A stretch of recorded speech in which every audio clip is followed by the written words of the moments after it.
যে আমাৰ কেন্দ্ৰীয় গৃহমন্ত্ৰী অমিত শ্বাহ ডাঙৰীয়া আজি গুৱাহাটীলৈ আহিব আৰু অহা কাইলৈ নলবাৰীলৈকে তেখেত আহিব। অমিত শ্বাহ ডাঙৰীয়াৰ আগমনৰ আগে আগে মই সংবাদ মাধ্যমৰ জৰিয়তে কেইটামান কথা আপোনালোকক জনাব বিচাৰিছোঁ। আপোনালোকে জানে যে আমি আমাৰ দলটোৱে সদায় এটা নিৰ্দিষ্ট শ্লোগানৰ মাজেৰে আগবাঢ়িছো, এয়া হ'ল সুৰক্ষিত অসম আৰু বিকশিত অসম। অসম সুৰক্ষিত হ'ব লাগিব আৰু বিকশিত হ'ব লাগিব। আজি মুখ্যমন্ত্ৰী ডক্টৰ হিমন্ত বিশ্ব শৰ্মা ডাঙৰীয়াৰ নেতৃত্বত এই সুৰক্ষিত অসম আৰু বিকশিত অসমৰ কাৰণে প্ৰতিটো নিয়ত আমি কাম কৰিছোঁ আৰু আজি আমি ৰাইজৰ ওচৰলৈ পুনৰবাৰ ৰাইজৰ আশীষ বিচাৰি আহিছোঁ সেই একে লক্ষ্যৰে।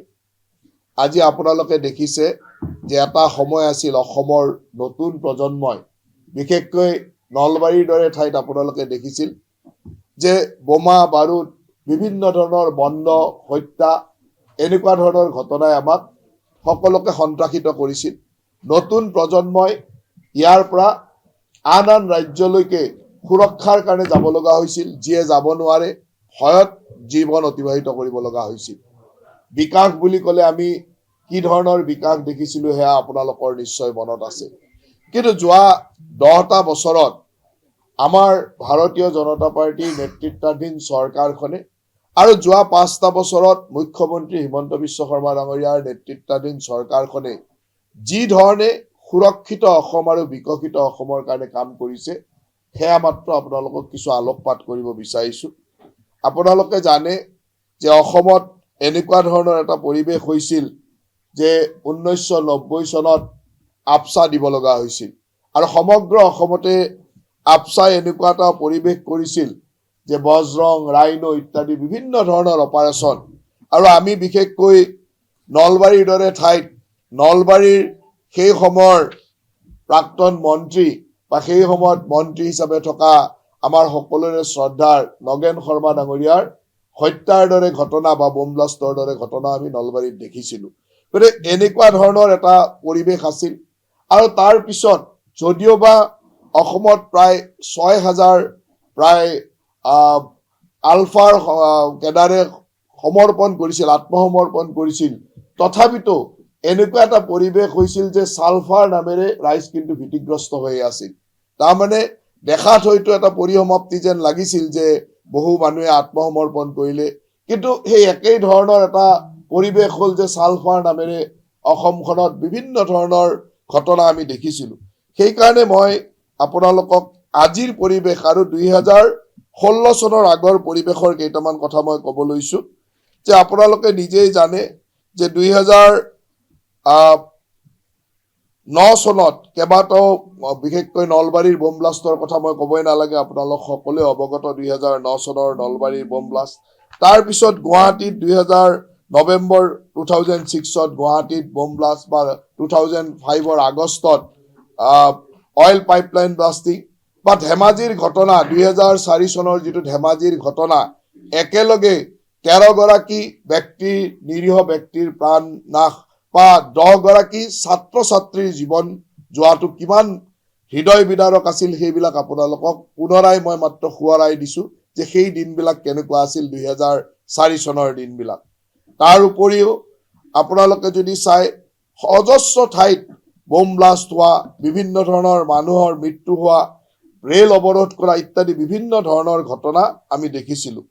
তাৰ লগে লগে বহু ঠাইত আমি গোষ্ঠীগত সংঘৰ্ষও দেখিছিলোঁ। 2012 চনত কোকৰাঝাৰ ৰায়টৰ কথা আপোনালোকৰ সকলোৰে মনত আছে যে কোকৰাঝাৰ ৰায়টত প্ৰায় 108 গৰাকী ব্যক্তিৰ মৃত্যু হৈছিল, 4 লাখ মানুহৰ গৃহহীন হৈছিল, 400তকৈ বেছি গাঁও জ্বলাই দিয়া হৈছিল, গাঁও ধ্বংস কৰি দিয়া হৈছিল।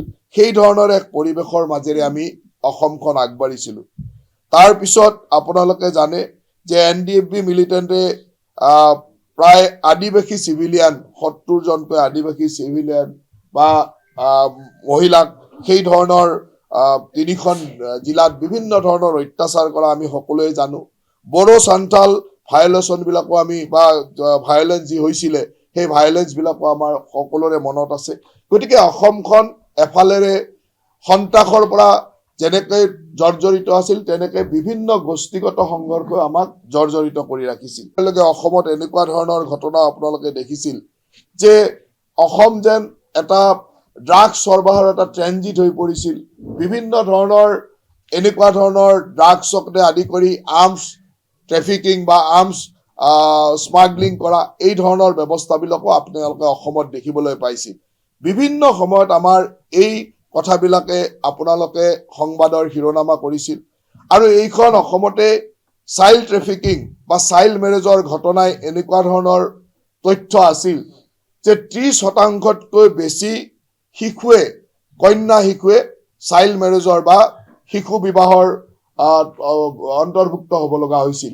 এইটো আছিল আমাৰ চাইল্ড মেৰেজৰ অসমৰ ৰিপৰ্ট যে প্ৰায় 18 বছৰৰ তলতে 30%তকৈ বেছি মহিলাই ছোৱালীয়ে বিবাহ পাশত আবদ্ধ হ'ব লগা হৈছিল। এয়া আছিল অসমৰ পৰিৱেশ ভাৰতীয় জনতা পাৰ্টিৰ মিত্ৰ দলৰ চৰকাৰ অহাৰ আগতে।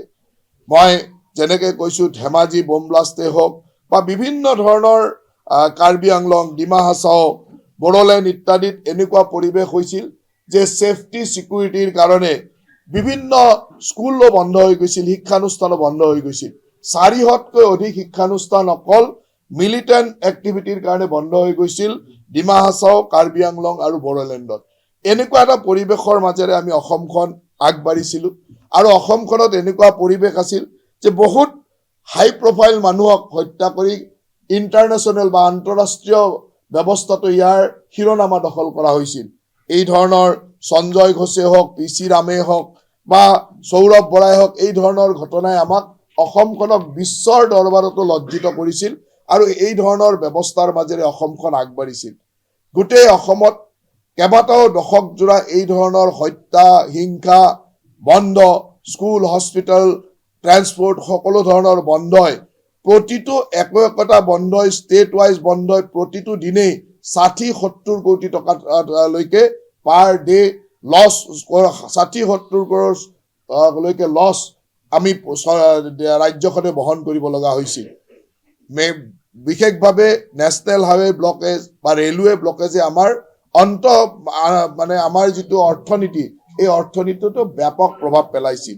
এই ধৰণৰ পৰিৱেশৰ মাজৰ পৰা আজি অসমখনে কি পৰিৱেশলৈ আহিলে সেয়া আপোনালোকে জানে। আৰু এই পৰিৱেশৰ মাজতে আমি আৰু এটা ব্যৱস্থা দেখিছিলোঁ যে প্ৰায় 1971 চনৰ আগত প্ৰায় 4,13,000 ইলিগেল মাইগ্ৰেণ্টে অসমত সোমোৱাবলৈ আমি তথ্য সহকাৰে পাওঁ। আৰু এই গোটেই ব্যৱস্থাটোৱে আমাৰ ডেমোগ্ৰাফি বা আমাৰ জনগাঁথনিৰ পৰিৱৰ্তন কৰিছিল। ISIৰ বেকিঙত আমাক বাংলাদেশৰ পৰা ডাইৰেক্টলি ইনচাৰ্জেণ্ট গ্ৰুপবিলাকক সহায় কৰা হৈছিল। বৰ্ডাৰবিলাকত এনেকুৱা বহু ঘটনা ঘটিছিল যিবিলাকে আমি নিজেই প্ৰত্যক্ষ কৰিছিলোঁ বা আমি আপোনালোকেও বিভিন্ন সংবাদ মাধ্যমত বাতৰি প্ৰসাৰণ কৰিছিল।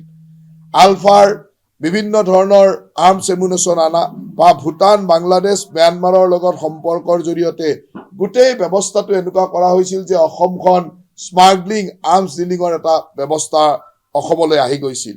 আপোনালোকে এই ব্যৱস্থাৰ মাজত অসমত বা নলবাৰী চহৰতে নগেন শৰ্মা ডাঙৰীয়াৰ হত্যাও আপোনালোকে বা নলবাৰীৰ বাজনী অঞ্চলত আপোনালোকে দেখিছিল। ঠিক তেনেদৰে অজস্ৰ মানুহৰ হত্যা হিংসাৰ জৰিয়তে এই হত্যা কৰা আমি দেখিছিলোঁ। পৰাগ দাসৰ দৰে আগশাৰীৰ সংবাদকৰ্মীৰো মৃত্যুৰ ঘটনা আমি স্বচক্ষে দেখিছিলোঁ।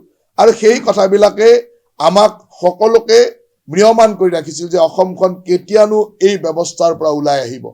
নিশ্চয়কৈ কিছু আলফাই চালফা হৈছিল যদিও, বিভিন্ন ধৰণৰ চুক্তি হৈছিল যদিও বা বিভিন্ন কাম শান্তিৰ কিছুমান কাম আগবঢ়াইছিল যদিও প্ৰকৃত শান্তি কিন্তু আমি পোৱা নাছিলোঁ। প্ৰকৃত শান্তিৰ কাৰণে আমাৰ সকলোৰে আশা আছিল যে কেনেকেনো আমি শান্তিৰ পৰ্যায়লৈ আহিব পাৰোঁ। এই ধৰণৰ আশাৰ মাজেৰে এটা নিৰাশাজনিত অৱস্থাৰ মাজেৰে আমি নতুন প্ৰজন্মই বাস কৰিছিলোঁ। নতুন প্ৰজন্মৰ মাজত হত্যা হিংসাৰ পৰিৱেশ, তাৰ লগে লগে এনেকুৱা এটা পৰিৱেশ হৈছিল যে নিজৰ সংস্থাপন লৈ সকলোৰে চিন্তা যে কেনেকৈ সংস্থাপন হ'ব, টকা পইচা নাথাকিলে চাকৰি কেনেকৈ পাব। এই ধৰণৰ এটা পৰিৱেশৰ মাজেৰে নতুন প্ৰজন্মৰ আশা আকাংক্ষা শেষ হৈ গৈছিল এইখন অসমত। এইখন অসমত নতুন প্ৰজন্মই হতাশাৰ মাজেৰে জীয়াও আৰম্ভ কৰিছিল।